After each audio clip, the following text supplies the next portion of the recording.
oyentes de Radio Sefarad, volvemos a encontrarnos en el nuevo Desorden Mundial con Ricardo López Gotig. ¿Qué tal, Ricardo?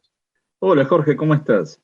Muy bien, y hoy vamos a seguir hablando de una historia muy reciente, es más, de cosas recientes que tienen que ver con historias recientes, y incluso que tienen o posiblemente tener que ver con cosas que puedan pasar en un futuro cercano. Estamos hablando, todos estamos concentrados en la operación o en la guerra o en la invasión de Rusia hacia el oeste, hacia Ucrania, pero Rusia también mira hacia el otro lado, o quizás justamente va hacia Occidente pensando en Oriente, ¿no? ¿Cómo es eso? Bien, es muy buena tu pregunta y de hecho tremendo desorden mundial el que estamos viendo y en el que tenemos que empezar a mirar algunas latitudes que por ahora no parecieran estar en peligro, pero hay que mirarlas. Lo cierto es que aquí hay que tener en cuenta cómo es que Rusia, primero es un país más asiático que europeo cuando tenemos en cuenta el territorio. Es decir, prácticamente todo el cuarto norte del continente asiático es Rusia y que incluso limita ahí en el estrecho de Bering frente a las costas de Alaska, que en algún momento también fue parte de Rusia. Lo que pasa es que en 1867 el zar Alejandro II decidió vender Alaska al gobierno de Estados Unidos. Pero, ¿cómo se fue dando primero esa expansión? Porque no fue una conquista militar inmediata, sino que se fue dando a través del avance de distintos cazadores, buscando pieles de animales hacia el oriente de todo lo que hoy es Rusia, esa gran región que conocemos como Siberia, y que siempre, esto hay que tener en cuenta, evitaron el contacto con los pueblos chinos, los mongoles, los manchúes, porque sabían que eran bastante belicosos y muy bien armados y estructurados como estados. Pero lo que nos vamos a encontrar es que en el siglo XIX los rusos sí van a empezar a avanzar más hacia el sur hasta llegar a las fronteras actuales.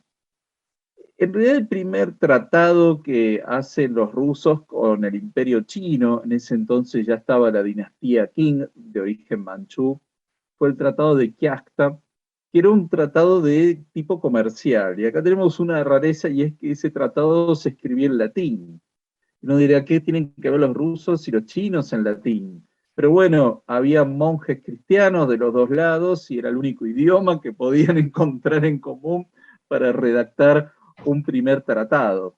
Lo cierto es que, sobre todo con la expansión del imperio ruso hacia el sur de su frontera, es decir, yendo cada vez más a ponerse en contacto con el imperio chino, ahí es donde nos encontramos que los rusos ocupan gran parte de territorios que antiguamente fueron parte de Manchuria y que uno diría, bueno, pero esto es algo muy antiguo, pero que hay corrientes de la historiografía china que recuerdan que esos territorios al norte del río Usuri y del río Amur fueron parte de Manchuria y por consiguiente hay una reivindicación de tipo histórica de esos territorios como parte de China. Esto tengámoslo en cuenta porque cada tanto se habilita este tipo de literatura y de narrativa histórica como diciendo, bueno, en algún momento nosotros queremos recuperar eso.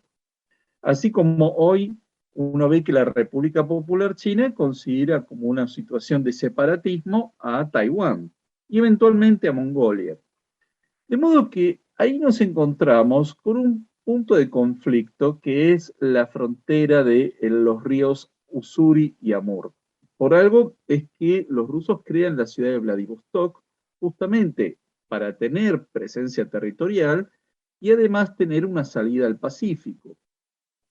Y por eso es que hacen el famoso tren transiberiano que llega desde Moscú hasta Vladivostok, que debe tardar unos 20 días en hacer ese recorrido, justamente para asegurarse su presencia en esa frontera.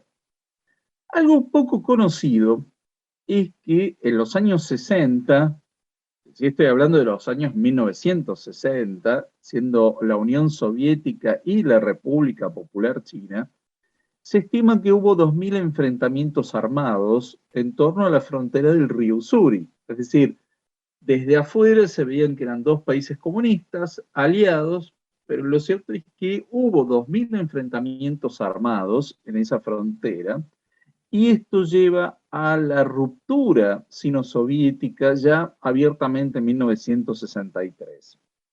De hecho, en los últimos tiempos, el Consejo de Seguridad Nacional de Estados Unidos ha liberado una cantidad de documentos en las que describen cómo el gobierno de Estados Unidos sabía que el liderazgo soviético estaba planeando eventualmente incluso el bombardeo atómico sobre el territorio chino. Es decir, que en los años 60, estamos hablando de menos de 50 años, hace 50 años aproximadamente, ya el liderazgo soviético con Brezhnev estaba considerando esa frontera como peligrosa, ¿no?, para el territorio soviético. De modo que ahí tenemos un punto de conflicto que está latente, hoy no cubre la gran atención, pero esto de que son países tan aliados tenemos que ponerlo en cierto contexto. Y por otro lado, como para mostrar un poco la inestabilidad de las fronteras rusas en esa parte oriental, quiero mencionar algo que surgió como una fake news que duró unas horas, pero que también habla de la fragilidad rusa en su frontera oriental. Y es con respecto a la situación de las Islas Kuriles. Es una cadena de islas que va desde la isla de Hokkaido, que está en el norte de Japón, hasta la península de Kamchatka.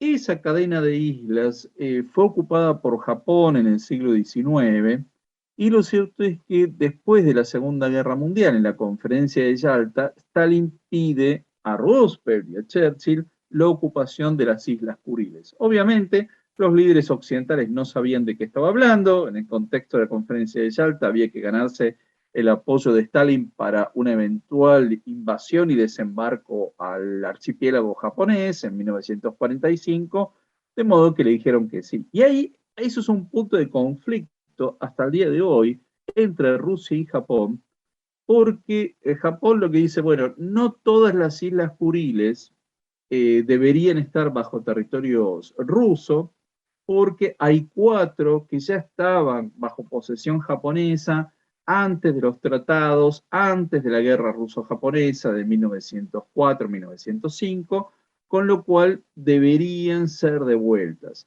La postura de Putin, y esto hace ya más de 20 años que lo sostiene, es que la totalidad de las Islas Kuriles son parte de Rusia, no porque no tenga territorio suficiente Rusia, sino porque se considera que es una barrera natural para el mar de Ojotsk.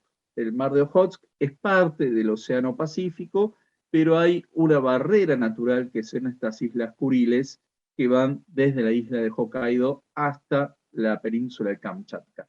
Con lo cual, las fronteras que tiene Rusia en su lado más oriental, en Asia Oriental, están en una situación de discusión, de disputa, y que eventualmente los distintos países que están en esa región pueden ponerla en duda. Mencionabas la isla de Hokkaido. ¿Hokkaido tampoco está hoy en día bajo soberanía japonesa? Sí, la isla de Hokkaido sí, es soberanía japonesa, pero no la totalidad de las Islas Kuriles. Ajá. O sea que de ahí para el norte es donde empiezan las Kuriles rusas. Exactamente. Uh-huh. Y de Japón para abajo están las islas que tienen problemas con China. Claro. Esas eran yo creo que esta situación de abstención que estamos viendo por parte del gobierno de la República Popular China, que en general asume esa postura de abstención en los grandes conflictos mundiales, creo que también obedece a que de alguna forma está sentado en el balcón mirando qué es lo que pasa en Rusia, y yo estoy convencido de que Vladimir Putin está haciendo esta guerra con Ucrania, pero también su intención era enviar una señal clara a sus otros vecinos, no solo a los de Europa, a los de la OTAN, a los de la Unión Europea, no solo eso, sino también a sus vecinos asiáticos, de que tiene un gran poder militar, que tiene un gran arsenal atómico, que ese enorme territorio del que ya hemos hablado está bien protegido. Lo cierto es que a medida que esta guerra avanza y no obtiene todos los resultados que estaba buscando, ya estamos más de 20 días, bueno, eso va poniendo en una situación de una gran debilidad, además que ha enviado prácticamente más del 50% de sus tropas a combatir en Ucrania, con lo cual los distintos vecinos de Asia Oriental deben estar mirando con mucha atención qué capacidad militar real y de despliegue de sus tropas tiene Rusia en Ucrania para ver hasta dónde tiene fortaleza en el continente asiático. Bueno, parece ser que lo que está evidenciando es que Rusia, aparte del potencial atómico que todo el mundo sabe que tiene, pues digamos que con fuerzas regulares su capacidad militar no es la mejor, no solamente por la falta de tecnologías más avanzadas que en otros países más occidentales, sino que incluso yo diría en el espíritu combativo de las propias tropas, ¿no? Que ya se han acostumbrado a que Rusia es Rusia solamente y no el imperio zarista como era antes, ¿no? Así es. Pero bueno, toda guerra es una emisión de señales en distintos sentidos. También tengamos en cuenta que hay un escenario en Asia Oriental y otro que probablemente podamos hablar en el futuro, que es la situación del Océano Ártico, que es más complicada para Rusia todavía, porque ahí está, sí, es un océano que comparte con todos los países que son miembros de la OTAN. Es decir, Estados Unidos, Canadá, Noruega, Dinamarca, Islandia, que son todos miembros de la OTAN. Ese es un lugar, una región en la cual está habiendo cada vez más comercio internacional, más navegación a lo largo de todo el año. Pero bueno, ahí es mucho más complejo para Rusia y que de hecho, esto es muy interesante señalarlo, hay navegación actualmente de embarcaciones de la República Popular China, de Japón, en esa ruta comercial que se está abriendo por el deshielo natural que se está produciendo por el cambio climático. Bueno, seguramente seguiremos avanzando en este desorden mundial. No creo que haya llegado el momento de que la curva, como cuando estábamos con la pandemia, nos hablaban de la curva que iba a cambiar de tendencia. Parece que la tendencia al desorden va a seguir aumentando, por lo menos en los años a la vista. Muchas gracias, Ricardo, por servirnos un poco de guía o de centinela, avisándonos de lo que se avecina, de los icebergs que nos podemos encontrar en nuestra travesía. Hasta la próxima. Muchas gracias, Jorge. Como siempre, un gran saludo de la audiencia de Radio Separado.